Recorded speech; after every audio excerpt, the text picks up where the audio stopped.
estamos compartiendo un domingo más por la gracia del Señor en este día. Hoy empezamos también un nuevo mes, así que queremos darle gracias a Dios por habernos traído hasta aquí. Yo quiero invitarte a que tú puedas ponerte de pie en donde quiera que estés. Si nos estás siguiendo por el chat, que puedas saludar a otros miembros de tu familia espiritual y que puedas compartir esto con otras personas para que se unan y puedan recibir de todo lo bueno que vamos a recibir del Señor hoy. Así que yo quiero pedirte que te prepares, que te imagines que estás con tu mejor ropa. Espero que ya estés cambiado tu pijama, ya hayas comido y puedas tener este tiempo separado para tu Señor en adoración y al escuchar su palabra. Así que vamos a decirle: Señor, queremos que tú vengas a habitar, Señor. Queremos entrar a tu trono, Señor. Queremos darte la bienvenida, Señor, porque queremos darte el lugar que tú te mereces en nuestras vidas y en nuestros hogares. Hoy queremos cantar con alegría, Señor, y hoy queremos dar voces de alabanza a tu nombre, porque tú eres digno de toda adoración. En el nombre de Jesús, amén. Levanta tu voz y acompáñanos con tus palmas. Espíritu Santo, bienvenido a este lugar. Jesucristo, bienvenido a este lugar. Padre omnipotente, de gracia y amor.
este lugar, Señor. Tú eres el invitado especial en esta mañana, porque sabemos que tú habitas y estás en todo lugar, Señor. Queremos reconocer el lugar especial, Señor, que hoy tú tienes, que tú te mereces.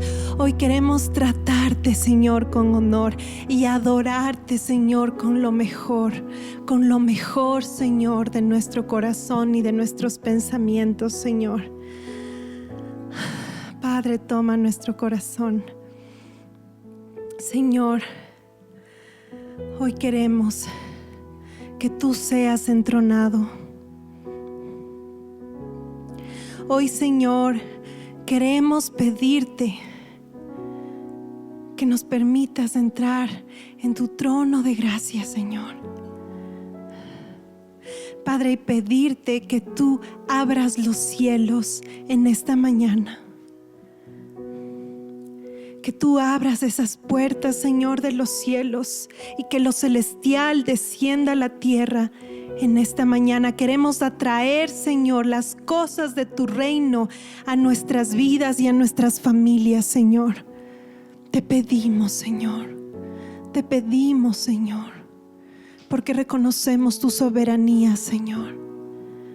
Por eso te damos la bienvenida. Hoy queremos tratarte como nuestro invitado especial, Señor, para rendirte adoración, para rendirte pleitesía y alabanza, Señor.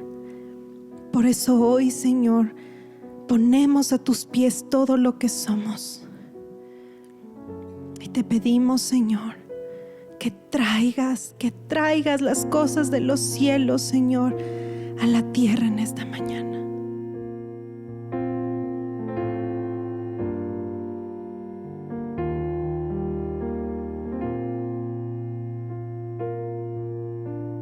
Dios, bienvenido a este lugar, y en nuestro corazón venías tu voluntad.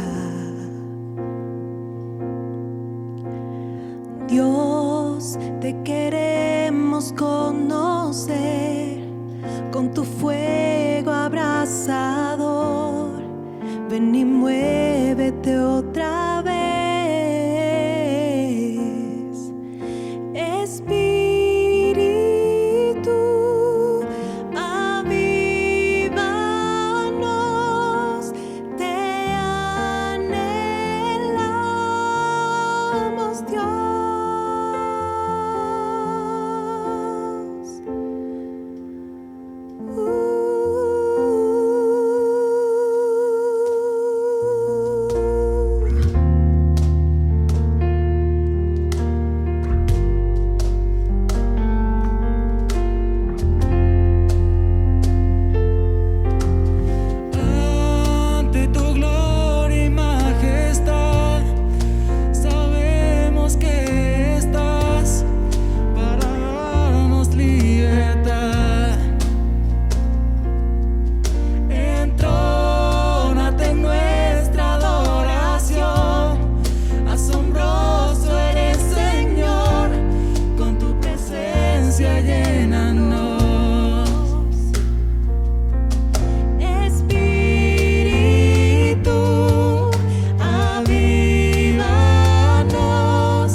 haz tu voluntad en nuestras vidas hoy.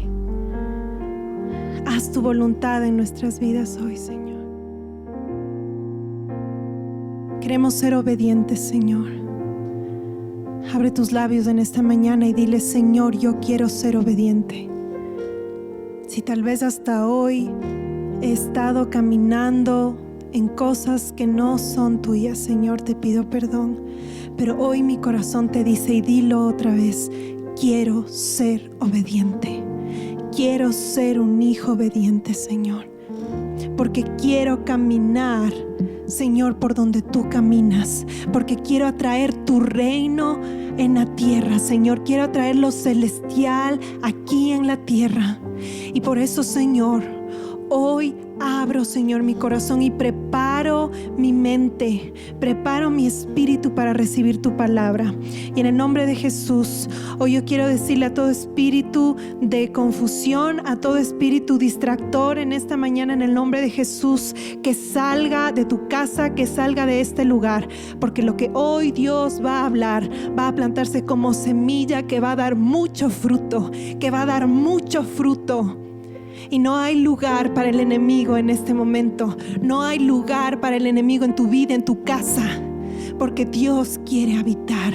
Porque Él quiere que tú entres en su trono, que tú entres en su presencia. Y que como hijo tú tomes posesión de las cosas del reino, de las cosas de tu Padre. Y que camines en obediencia. Y tal vez tú estás diciendo: pero estoy siendo probado. Pero el Señor te está probando porque Él te quiere entregar cosas más grandes. Así que hoy dile: Señor, hoy mi corazón es enseñable. Hoy mi mente va a ser transformada y voy a recibir con humildad lo que tú me quieres hablar, para dejar las cosas que no te pertenecen y recibir tu palabra que va a transformar mi vida y me va a llevar al siguiente nivel, a ese nivel donde tú quieres que camine, donde voy a ver milagros, Señor, donde voy a poder obrar a través de tu Espíritu Santo y bendecir a muchos más. Dile: gracias, Señor, desde ya. Gracias por tu palabra. Gracias por lo que tú hoy me vas a enseñar. Y por el fruto que voy a producir a través de esta palabra. En el nombre de Jesús.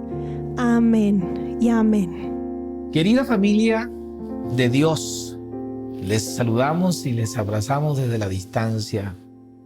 Apreciamos el interés que has tenido por el Evangelio de Jesucristo, por el seguimiento que le has hecho a nuestros programas, y agradecemos altamente los mensajes que diariamente recibimos de cariño y aprecio por lo que estamos haciendo.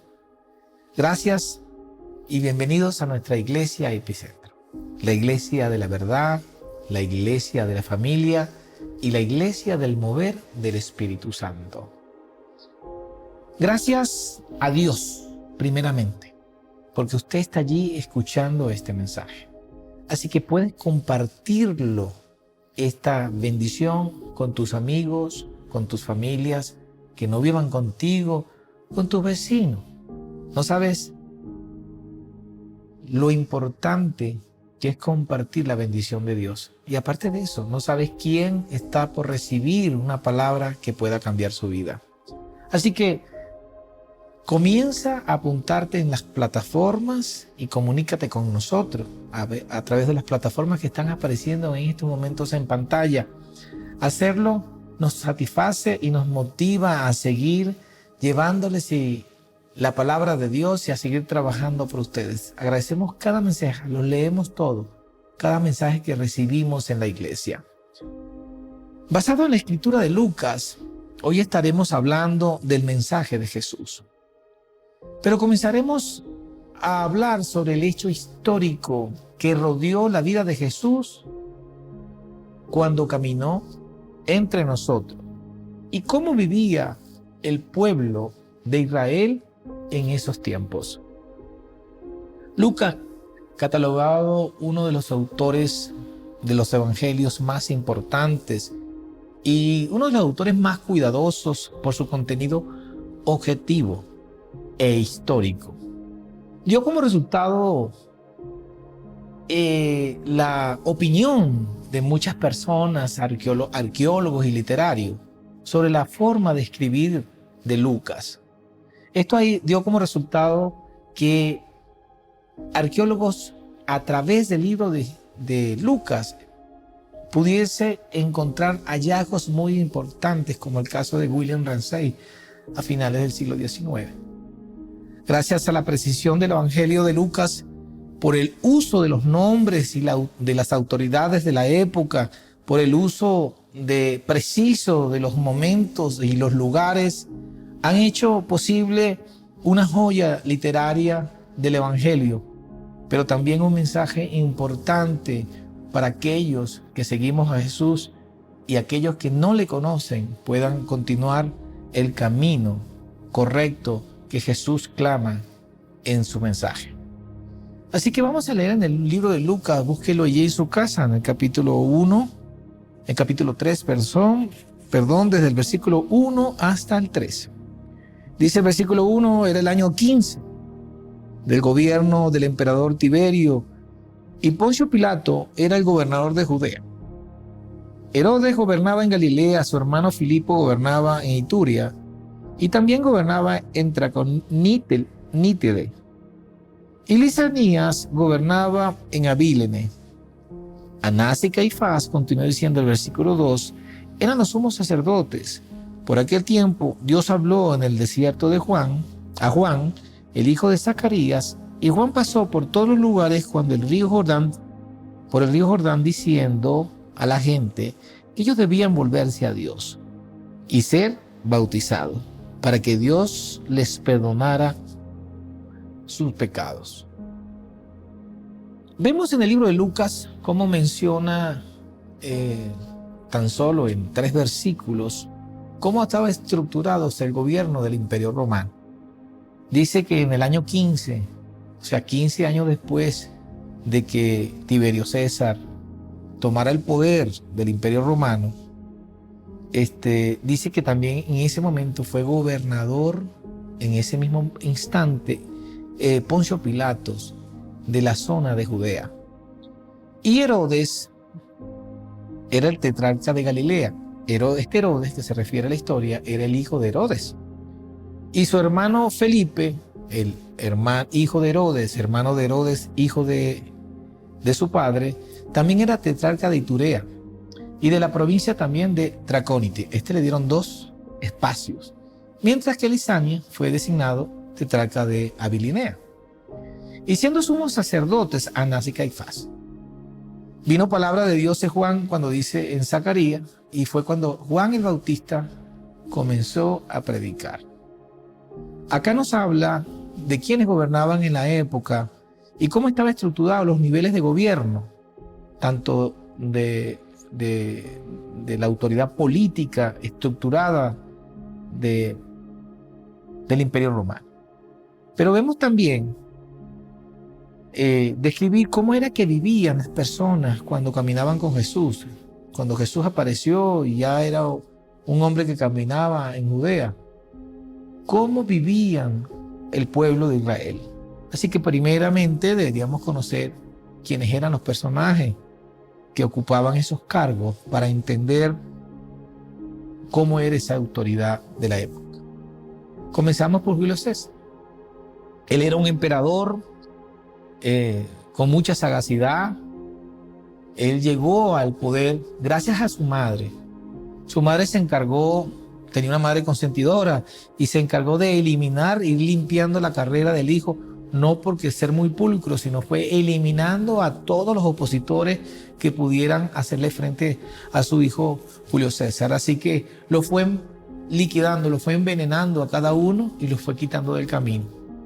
Una vez que Julio César llega al poder imperial, ya en las alturas de su 15º año, como lo menciona Lucas en su Evangelio, él pierde el apetito por las mujeres, desecha a las mujeres de su vida y las saca de su vida íntima, sexual, y comienza a tener algunas desviaciones en su conducta privada, en su conducta sexual.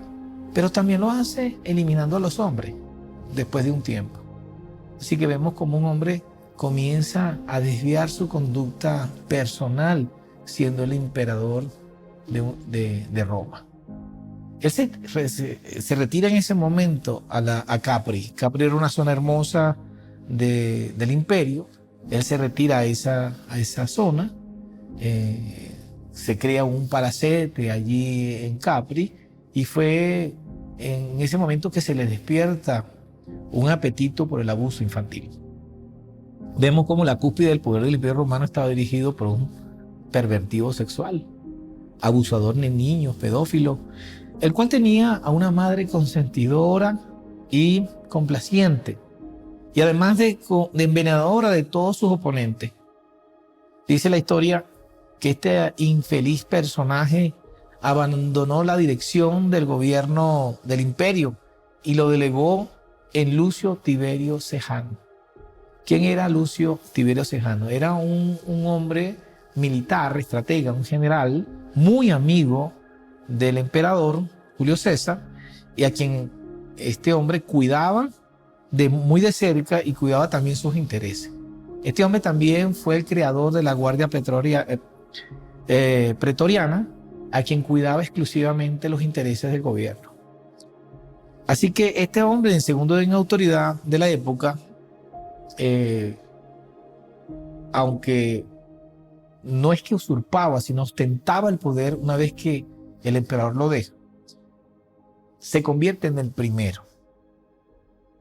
Así que legalmente el segundo en autoridad tenía que ser el gobernador de la zona. En ese momento como estamos hablando de Judea, el gobernador de la zona era nada más y nada menos que este personaje famoso llamado Poncio Pilato.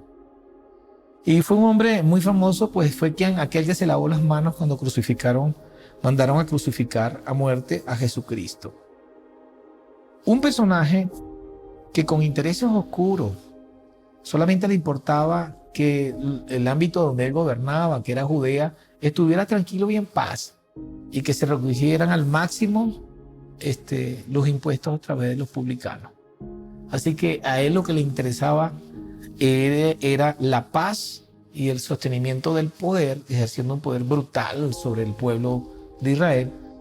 Y una de las cosas que escribió Filón, un filósofo de la época, escribió que él lo describe a Poncio Pilato como un hombre sangriento, inflexible, duro, y que no tenía ningún tipo de consideración por las demás personas. Por nadie él tenía ninguna consideración. Era un hombre sin ningún tipo de escrúpulos.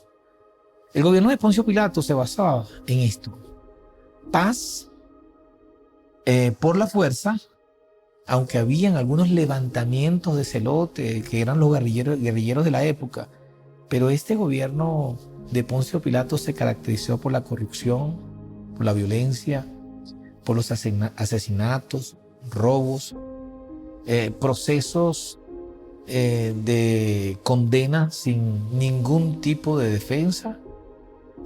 No había un proceso previo legal. En el Imperio Romano era el creador de las leyes, y una máxima crueldad sin ningún tipo de límite. Así era este hombre. El siguiente nivel de autoridad en la estructura gubernamental del Imperio Romano estaba en manos de los 3 hijos del fallecido rey Herodes. Estos eran, según lo que describe Lucas, era Herodes, quien era su primer hijo.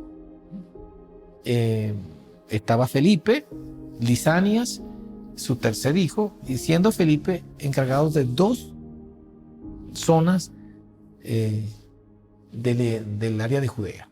Esta zona, sagazmente, el Imperio Romano lo divide en 3 para quitarle poder que tenía Herodes el padre. Herodes no era judío. Esta es una de las características bien importantes que vamos a estudiar hoy. Porque el rey fallecido, Herodes, él era idumeo, y se consideró a sí mismo judío después de unos años. Por la conveniencia del reinado, por supuesto, se hizo judío. Pero él también considerado un psicópata. Una persona sin escrúpulos morales, indiferente al dolor que causaba. A él no le importaba absolutamente nada. Él era un hombre sanguinario, y simplemente a él lo que le interesaba es seguir siendo un simpatizante del Imperio Romano para poder optar y mantenerse en el poder.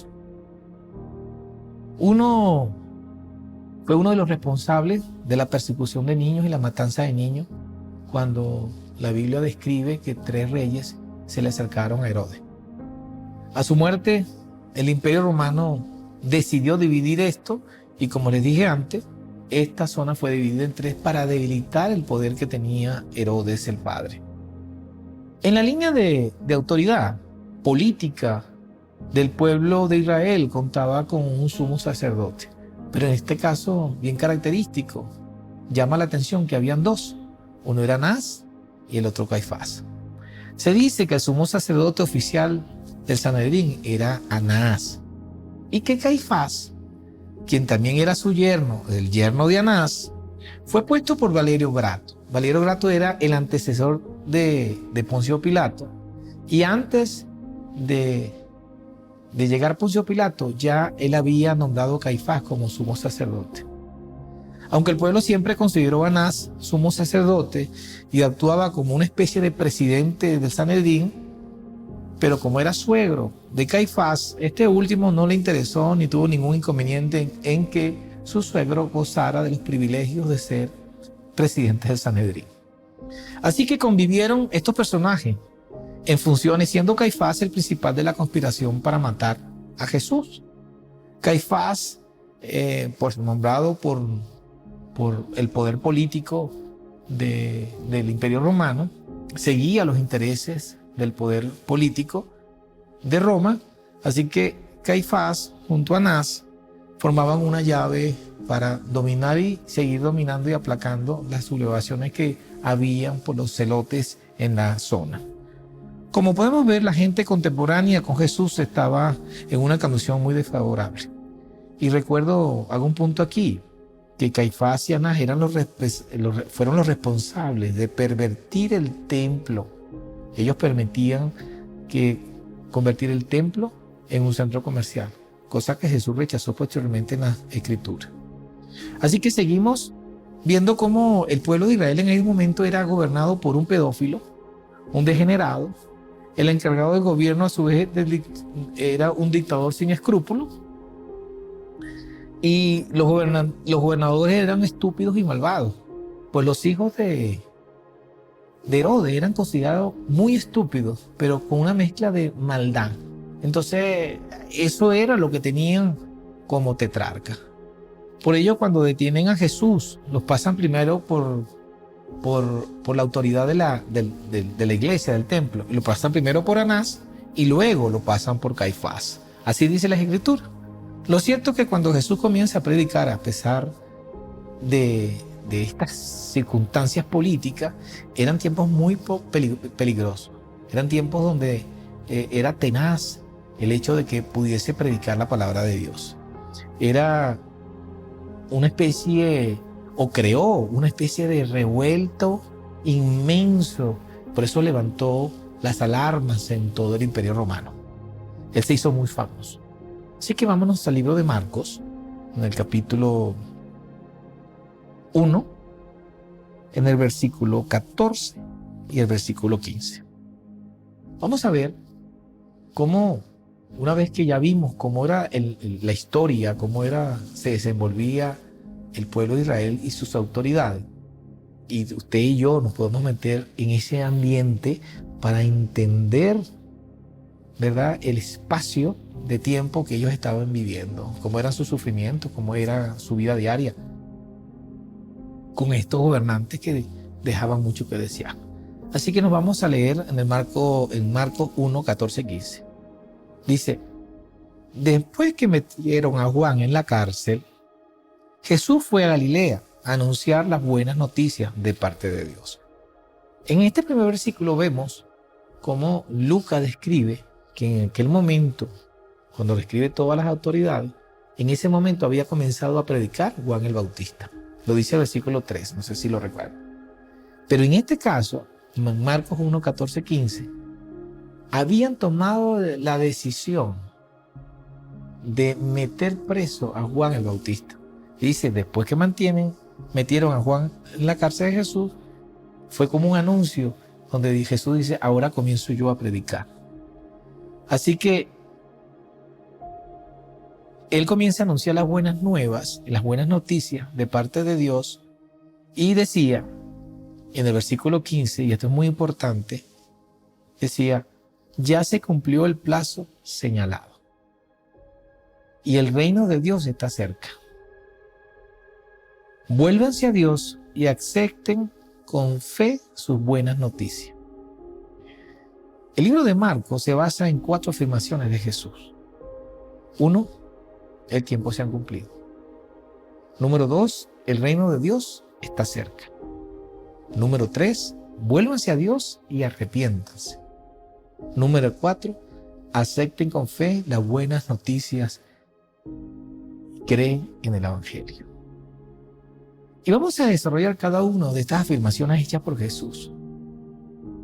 El tiempo se ha cumplido, fue la primera afirmación. Es la primera enseñanza que se desprende de este versículo. Y es que el tiempo para ese momento y para el pueblo de Israel, ellos estaban a la espera de un Mesías. Era una espera de siglos. Y a través de la historia, el pueblo de Israel ha pasado por varias persecuciones y sometimientos en diferentes épocas. Podemos brevemente señalar que la primera ocurrió producto de un periodo de sequía. Quizás, o me imagino que sufrió el cambio climático, así que eso no es nuevo. La Biblia dice que hubo cambio climático y el pueblo de Israel fue afectado y tuvo que salir de su tierra para sobrevivir allá hace unos 1000 años antes de Cristo. La tribu de Jacob tuvo que abandonar sus tierras y dirigirse hacia la zona de Egipto. Allí fueron recibidos por José, uno de los hijos de Jacob, que fue vendido por sus hermanos muchos años atrás, y que por la bendición de Dios y la condescendencia del faraón fue elevado a una condición de administrador de Egipto. Y al ser esta la familia de su primer hombre al mando, Faraón les permitió vivir, recibirlos y les entregó unas tierras que llamaban Gosén. En esta tierra ellos vivieron durante mucho tiempo y dice que prosperaron y se multiplicaron. La Biblia está señalada sobre eso. Pero pasó algo que pasaron los años y Faraón en Egipto se perdió la historia de quién un egipcio permitió que los israelitas estuviesen ahí. Y fue cuando el faraón de turno oprimió al pueblo de Israel, los esclavizó y los sojuzgó, quedando bajo la mano poderosa del faraón la potestad de dirigir la vida de los judíos. En el número 2, luego de la salida magistral que tuvo el pueblo judío, dicho en la Biblia, cuando salieron de Egipto, atravesaron el desierto por 40 años, que vimos la semana pasada también, fueron hasta alcanzar la tierra prometida. Más tarde el pueblo vuelve a no contar la historia y el pueblo de Israel cae sometido en manos de Nabucodonosor y Babilonia. Someten al pueblo de Israel y durante mucho tiempo estuvieron en cautiverio. Más tarde se hacen los persas del espacio de los babilonios y el rey Ciro, a quien Dios usó para recomponer los orígenes del pueblo israelita, de la población del pueblo israelita. Fue Ciro, por eso es que se dice que Dios levantó un Ciro para levantar de los cimientos al pueblo de Israel. Así no se perdía esa historia que se estaba perdiendo con la llegada del rey Nabucodonosor, que odiaba profundamente al pueblo de Israel. Luego vinieron los griegos de la mano de Alejandro Magno, y fue cuando ellos nuevamente, el pueblo, quedaron sometidos a un nuevo imperio, el imperio griego. Más tarde volvieron los egipcios a hacer una intentona y fue cuando los macabeos decidieron resistir, pero cayeron en la conquista de las tropas de Pompeya, pasando a ser sometido por el Imperio Romano. Vemos cómo el pueblo de Israel ha venido siendo sometido a través de la historia, de toda su existencia. Y siempre en la mente de los israelitas estaba el que venía un Mesías a liberar a su pueblo de tanta opresión. Pero esto siempre pensaron un Mesías político, un Mesías que vendría con un ejército natural a derrocar a los imperialistas y a derrocar al imperio de turno para que ellos pudieran ser libres. O sea, ellos estaban en su mundo natural. Pues el mundo llegó con Jesús. El Mesías llegó con Jesús. Y no llegó con un ejército natural, sino llegó como el Mesías espiritual, trayendo una palabra de salvación. Y en el libro de los Marcos se hace las primeras afirmaciones del propósito de Jesús y de su existencia aquí en la tierra. La primera de ellas, como dijimos antes, el tiempo se ha acercado. Los judíos de entonces sabían que la venida del Mesías estaba cerca, porque ellos conocían el significado, la enigmática profecía de Jacob en aquellos tiempos, cuando Jacob reunió a sus 12 hijos y les dio una palabra de profecía ya en el libro de Génesis, donde dice que se le ha quitado el cetro de Judá y el legislador que entre sus pies hasta que no venga el Mesías. Es decir, esto se interpreta por los filósofos y los estudiosos de la palabra. Aparte, porque eso quiero hablarlo conscientemente de que esto es estudiado no solamente por personas que creemos en Jesús, sino por gente que no cree en Jesús, que termina creyendo en Jesús. Juntamente Jesús nació en un momento que Herodes representaba el reinado de Judea. Pero la profecía de Jacob hablaba que venía un Mesías cuando el cetro de Judá no estuviese en manos de un judío o de Judea. Justamente Herodes no era un judío. Como lo dije antes, él se hizo judío para ostentar el cetro o el gobierno de Judea. Pero también tenemos que decir que él era un extranjero, por lo tanto el poder de Judea el cetro del poder estaba en manos de un extranjero. Eso significa que el bastón de autoridad no estaba en manos de Judá, sino, como dije antes, de Herodes el extranjero, cumpliéndose la profecía de Jacob 800 años antes de Cristo. La predicación de Jesús comienza diciendo que el tiempo se ha cumplido.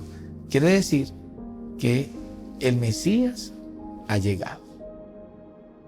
La segunda afirmación que dice el libro de Marcos es que el reino de Dios está cerca. Y yo quisiera que pusieran muchísima atención en esto, porque cuando Jesús hace esta afirmación, no nos indica que hablamos de un tiempo presente partiendo del año cuando Jesús caminaba. En prédica pasada hemos hablado que los periodos de jubileo se han cumplido y que estamos en los últimos tiempos según los cronogramas estudiosos de la palabra.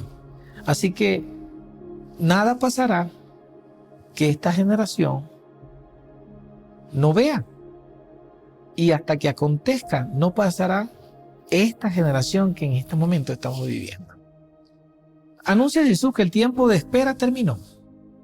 El Mesías llegó a la hora y dice que entramos en los tiempos finales, donde podemos ver la segunda venida de nuestro Señor Jesucristo a partir de su crucifixión. Cuando después de 40 días de señales indubitables caminó entre muchos que le vieron. Ello debe darse cuenta o nos debe llamar la atención, porque veremos las señales por la cadena de acontecimientos que están por suceder. Si nos paramos en el día de la aparición de la estrella que anunció la llegada de Jesús. Es decir, cuando yo hablo de futuro me traslado al pasado. Por eso le dije, vamos a sumergirnos en la época de Jesús. Así que desde el nacimiento de Jesús comenzaron a suceder acontecimientos que vimos la semana pasada y que estamos viendo ahora. Jesús hablaba en parábola. Jesús siempre habló con un significado muy especial, pero siempre habló de un reino. Y quienes acepten no ser merecedores de ese reino son aquellos que están llamados a entrar a la casa del Padre. Aquellos que reconozcan que no son dignos y aquellos que manifiestan arrepentimiento verdadero. Lo podemos ver en la parábola del padre con sus dos hijos, llamada la parábola del hijo pródigo. Así que leemos del libro de Lucas, en el capítulo 15, en el versículo 11. Lucas capítulo 15, versículo 11. Al versículo 32. Por lo extenso de estos versículos, prefiero que lo lean en su casa, pero vamos a hablar sobre el tema. Dice el versículo 11 que Jesús contó que un hombre tenía dos hijos. Y el más joven le decía a su padre: Padre, dame la parte de mi herencia, la parte que me toca. Entonces el padre repartió los bienes entre ellos. Pocos días después, el hijo menor vendió su parte de la propiedad y con ese dinero se fue lejos. Se fue incluso a otro país donde todo lo derrochó, dice, llevándose una vida desenfrenada. Pero cuando ya se lo había gastado todo, hubo una gran escasez de comida en aquel país. Y él comenzó a pasar hambre. Ya por supuesto no era bien visto por los lugareños de ese país. Él era un extranjero en ese país. Y ya sin dinero los extranjeros, como extranjero, él no tenía mucha importancia. Fue cuando entonces él fue a pedir trabajo a un hombre del lugar. Y lo mandó a sus campos a cuidar cerdos. Imagínense usted. Los cerdos, la cosa más impura para un judío. Y el hijo de un gran hombre estaba cuidando cerdos. Y dice que cuando él cuidaba, la palabra dice que cuando él cuidaba los cerdos, comenzó a tener hambre. Y tenía ganas de llenarse con las algarrobas que comían los cerdos. Pero nadie se las daba. Hasta la comida de los cerdos se le negaba.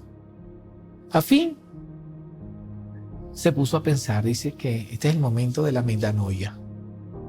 Él se pone a pensar y dice: ¿cuántos trabajadores en la casa de mi padre tienen comida de sobra, mientras yo aquí me muero de hambre? Y fue cuando hubo una transformación en este hombre y dijo: regresaré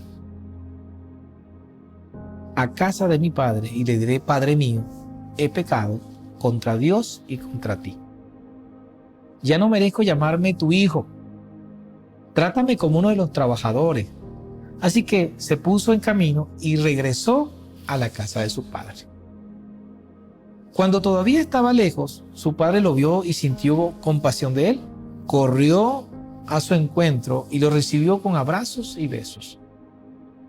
El hijo le dijo: Padre mío, he pecado contra ti, contra Dios. No merezco llamarme tu hijo. Pero el padre ordenó a sus criados, o sea, lo interrumpió. Llamó a sus criados: saquen pronto la mejor ropa y vistan a este mi hijo. Póngale también un anillo en el dedo y sandalias en los pies. O sea, ese hombre venía descalzo e inmundo. Traigan, dice, el becerro más gordo y mátenlo. Vamos a celebrar esto con un banquete. Porque este hijo mío, el que es muy importante, estaba muerto y ha vuelto a vivir, ha vuelto a la vida. Se había perdido y lo hemos encontrado nuevamente.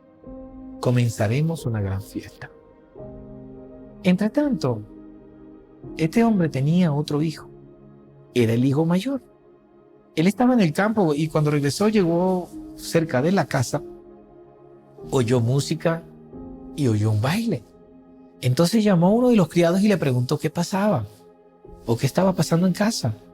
El criado le dijo: es que tu hermano ha llegado, ha vuelto y tu padre está muy feliz.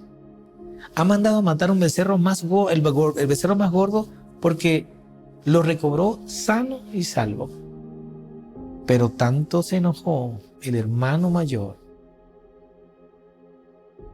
que no quería entrar a la fiesta. Así que su padre tuvo que salir a rogarle que lo hiciera. Dice la palabra que el padre salió donde estaba el hijo mayor y rogarle que entrara a la fiesta. Y él le dijo a su padre: tú sabes cuántos años te he servido, sin desobedecerte nunca, y jamás me has dado ni siquiera un cabrito para compartirlo con mis amigos. En cambio ahora llega este hijo tuyo que ha malgastado su dinero con prostitutas y tú le matas un becerro, el becerro más gordo. El padre le contestó: hijo mío, tú siempre estás conmigo y todo lo que tengo es tuyo. Pero había que celebrar esto con un banquete y alegrémonos, porque tu hermano, que estaba muerto, le repitió esto, ha vuelto a vivir. Se había perdido y lo hemos encontrado. Y aquí no estamos hablando de una resurrección como Lázaro. Aquí estamos hablando de un hombre que siempre tuvo vida natural. Pero el Padre, según la parábola de Jesús, lo considera muerto y que había vuelto a vivir. Jesús compara a dos hijos con la actitud de nosotros, la actitud del ser humano. Uno es bienvenido a la casa de nuestro Padre, porque reconoce que ha hecho lo malo y que estamos arrepentidos de corazón. Y sabemos que por nuestras conductas y nuestros hechos no somos dignos de entrar a la casa de Dios. En la analogía estamos hablando entrar al reino del Padre, entrar al reino de Dios. Y el otro hijo, hacemos también una analogía.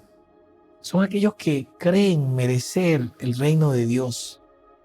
Son aquellos que se comportan de una manera, primero alabando su conducta, su propia conducta.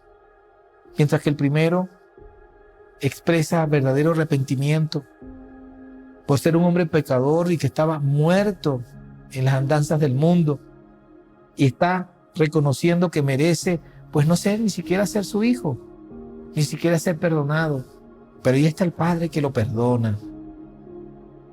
Mientras que hay otro que creen merecer el reino de Dios y señalan cuando Dios perdona a aquellos que se han perdido en el mundo. Dios quiere de nosotros reconocimiento y arrepentimiento. Dios no quiere más allá, sino que si tu conducta no ha sido la más correcta y la más idónea, Dios quiere que reconozca que estás en una situación pecaminosa y que tu arrepentimiento te llevará nuevamente a la casa del Padre. Dios quiere que reacciones y se cumpla el significado de la palabra metanoia. Esto que sufrió el hombre que estaba cuidando cerdo. Dice la palabra que en ese momento él pensó. Y realmente pensar tiene un significado de ¿qué estoy haciendo? Es como volver en sí y decir, ¿dónde estoy? Estoy equivocado. Yo he estado haciendo lo malo. Yo debo comenzar a hacer lo bueno. Yo estoy en un error. Yo debo retractarme. Es como estar desmayado y volver en sí. Es como decir, reconocer de inmediato que debo tomar una dirección opuesta a la dirección a donde en estos momentos estoy o voy. Mientras que el segundo hermano representa a los hombres que esa mentalidad religiosa, que están dentro de un templo y quizás refugiados en unas creencias y por ello creen merecerlo todo, aunque sus actuaciones no son aquellas que dicen ser. Son esas actuaciones que ellos hacen, son juzgadas por ellos mismos, es una especie de narcisismo frente al espejo. Y que además se creen con la potestad de cuestionar cuando un hijo vuelve a casa. Un hijo arrepentido. El padre, en la segunda parábola que dice sobre los dos hombres que fueron al templo, que vamos a ver más adelante, hace una analogía exactamente igual. Pero Dios no quiere hombres llenos de merecimiento. propio. Esos que están llenos de razones lógicas y de justificaciones, que quieren tener el boleto para entrar al cielo. Dios nos está hablando, haciendo una analogía con esta parábola, que hay dos tipos de personas. La pregunta que te hago: ¿qué tipo de persona eres tú? ¿La del hijo que se quedó en casa o la del hijo que vino arrepentido a la casa de Dios? Así que el reino de los cielos es para aquellos que reconocen de corazón que no se merecen entrar a la fiesta, pero que saben que por la misericordia del Padre, por la misericordia de Dios, hace que tengan un boleto en primera clase para disfrutar de ese banquete que hay en los cielos cada vez que un hijo perdido se arrepiente. Así que tú, si te consideras un pecador y quieres volver a las casas de tu Padre, este es el momento. No seas como aquellos que su propio juicio dicen que ellos ya heredaron el reino de los cielos. Me detengo acá en una sola cosa. El que entra al reino quiere entrar, pero sabe que no lo merece. Pero el que cree tener derecho a entrar al reino, no entrará, porque su actitud orgullosa no le permite entrar. Por eso el hijo que se quedó con el padre se quedó fuera, y su orgullo no le permitió entrar al banquete. El orgullo lo dejó fuera del reino de Dios, aunque su padre le pedía que entrara. Y acá está la clave de todo. Jesús dijo en el Sermón del Monte lo que debemos hacer: busca primeramente el reino de Dios y su justicia, y todo lo demás se te será añadido. La predicación de Jesús dice lo que debemos hacer, y debemos aprovechar contundentemente este mensaje para practicarlo. ¿Para practicarlo dónde? En nuestra vida diaria. Este es un momento muy importante. Pero no antes, vamos a ver esta tercera afirmación que hace Jesús en el libro de Marcos, cuando dice: vuélvanse a Dios y arrepiéntanse. Jesús y los profetas utilizaron el término volveos. Esto significa que por el camino donde estamos dirigiendo nuestra vida no es el correcto. La única forma de que pueda sufrir un cambio de dirección es que haya una reacción en tu vida, un espabilamiento total, para que puedas pensar y decir: epa, por donde yo voy no es el camino correcto, debo girar.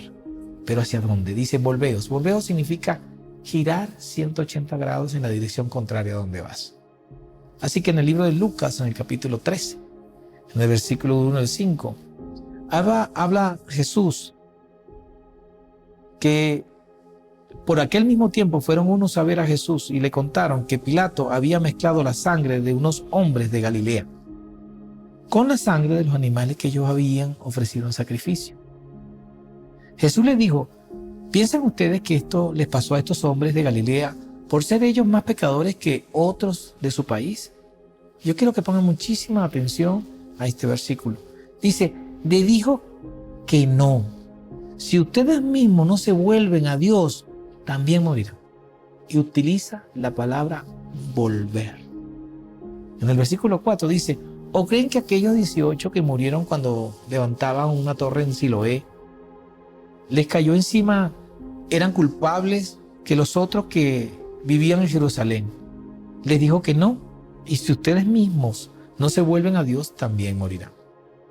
Esto se refiere a un hecho de sangre ocurrió cuando los galileos iban a hacer unas ofrendas. Estoy hablando de la primera, cuando dicen: viste que Pilato mezcló la sangre de los judíos con la sangre de los sacrificios.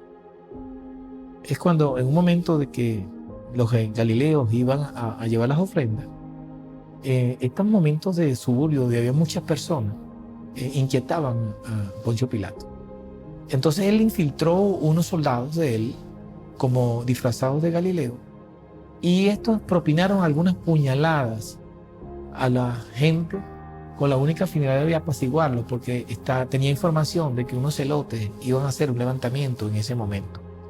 Por eso que ellos hablan de que mezclaron sangre de los galileos por las puñaladas para apaciguar a algunos agitadores. Cuando Jesús dice, piensen ustedes que esto les pasó a estos hombres de Galilea por ser ellos más pecadores que los otros que estaban en su país, le dijo que no. Y si ustedes mismos no se vuelven a Dios, también morirán. Es cuando dice que más adelante le recuerda a un hombre que muriera en una construcción romana. Roma estaba construyendo en Siloé una estructura y contrató gente a Galileo para que se mezclaran con los romanos y construyeran esta torre. Pero Jesús había escuchado que esto les había pasado a ellos por culpa de haber aceptado este contrato de trabajo, por haberse mezclado y ayudar a Roma en la construcción de esta torre.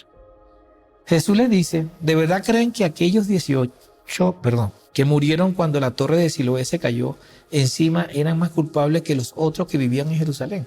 O sea, que aquellos que no habían aceptado el trabajo. Te digo que no. Y si ustedes mismos no se vuelven a Dios, también morirán. Dios estaba hablándoles espiritualmente y ellos aún no entendían. Yo ruego que tú que me estás escuchando a través de esta exposición, a través de esta prédica o este mensaje, que tú puedas entender que es un momento muy importante. Quizás no habías escuchado un mensaje como este, pero yo te digo que ese es el tiempo para tomar decisiones. En ese momento existían brotes de violencia provocada por algunos celotes y guerrilleros que querían derrocar el imperio.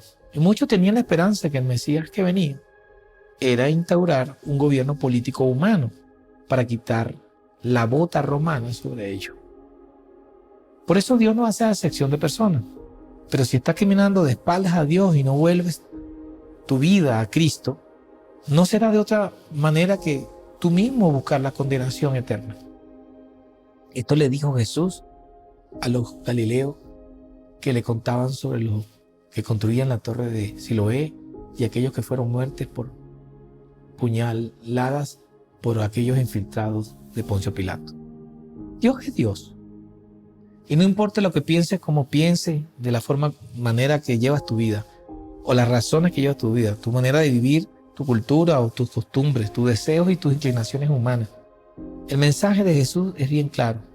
Dice, volvéis a la dirección correcta de Dios o terminarás muerto.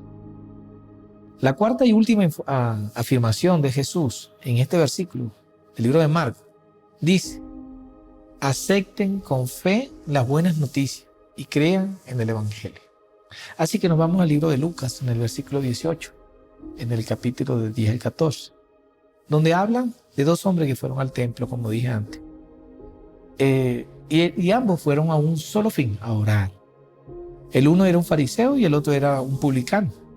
Uno de esos que cobraban impuestos en la época. El fariseo de pie, como todo fariseo, oraba así. Oh Dios, te doy gracias porque no soy como los demás, que son unos ladrones y malvados y adúlteros, ni como ese cobrador de impuestos, o sea, refiriéndose al otro hombre que estaba allí orando a Dios.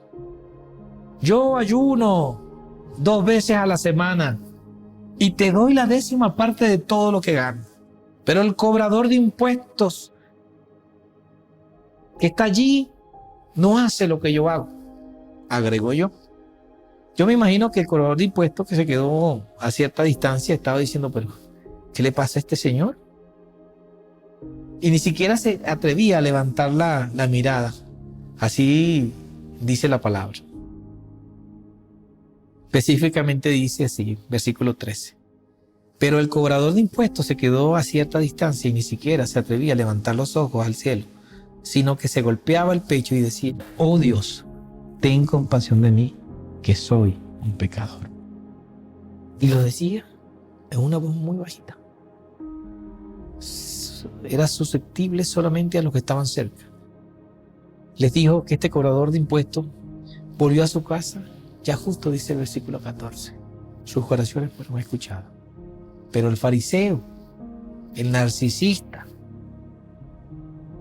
el mismo que se complacía y se engrandecía, dice la palabra que fue humillado. ¿Por qué? Porque se engrandeció. Acá vemos cómo en esta parábola existe una similitud muy importante con la parábola de los dos hijos. Vemos a un fariseo que se jacta de conversar consigo mismo, de lo convencido que estaba de ser un maravilloso hombre de Dios y que estaba presto pues con un boleto en primera clase para entrar al reino de Dios. Era un hombre lleno de virtudes narcisistas. Se veía como un hombre perfecto, se consideraba a sí mismo lleno de razones para entrar al reino de Dios y que con su actitud pareciera que se quedó fuera de la fiesta. Mas el otro hombre, que apenas se le escuchaba susurros por su arrepentimiento y decía: ten compasión de mí, fue justificado. El primero se quedó fuera de la fiesta. Jesús afirma que aquellos que acepten la fe y creen en el mensaje de las buenas nuevas serán justificados, y que aquellos que sirven a otros sin menosprecio ninguno ocuparán los primeros puestos en el reino de Dios, en ese banquete hermoso que está preparado para todos aquellos que volvamos al Padre de nuestra dirección equivocada, de nuestra vida pecaminosa, y volvamos al Padre para compartir el inmerecido banquete de Dios en los cielos. Creo que es conveniente que usted sepa que debe tomar una decisión. Y no es una de las que pueda usted postergar, porque se perdería la oportunidad de comenzar una vida con Cristo ahora. Usted decide si quiere disfrutar de una vida eterna o no. La predicación de Jesús no es el mensaje de una organización. Y el tema de este mensaje es que usted conozca lo que Jesús dijo frecuentemente en los 4 evangelios. Así que acá es donde debemos afianzar nuestra fe, es el mensaje central de Jesús. La salvación no viene por otro lado, no viene por una organización, una denominación, y menos por la creencia aprendida de nuestra cultura. Esta solo viene por creer que Jesús vino a dar por terminada la espera y creer que el tiempo se ha cumplido. Número 2, creer que el reino de Dios está cerca. Número 3, que debemos todos volver a Dios y arrepentirnos del camino equivocado que llevamos. 4, aceptar con fe las buenas noticias del Evangelio de Salvación. En la predicación de Jesús no hay otra cosa que estas 4 afirmaciones. Termino diciendo que todos debemos tomar una decisión y tener una relación con Dios con toda naturalidad, sin rito ni ceremonia, y tampoco llevar una vida con nuestros propios méritos. No podemos justificarnos. Te hago una invitación y es a volver a Dios y a obtener una vida eterna, disfrutar del banquete que Dios tiene preparado en los cielos, y puedas reconocer que nadie ni nada en este mundo puede darte la salvación. Que Dios les continúe bendiciendo. Que pasen un feliz domingo.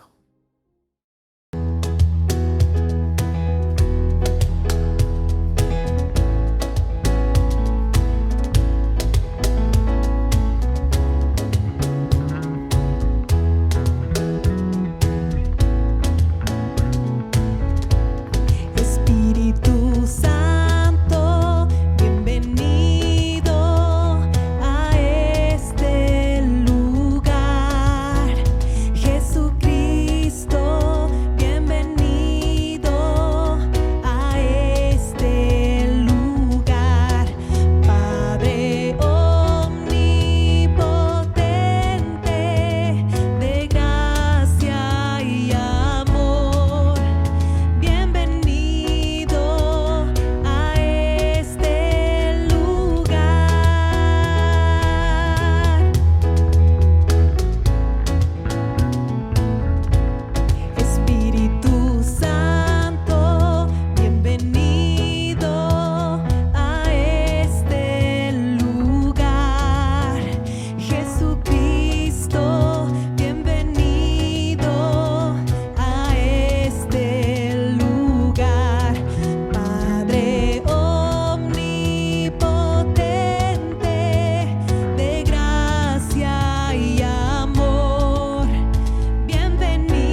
que tú habitas en la alabanza de tu pueblo, Señor, y sabemos que tú estás en este lugar.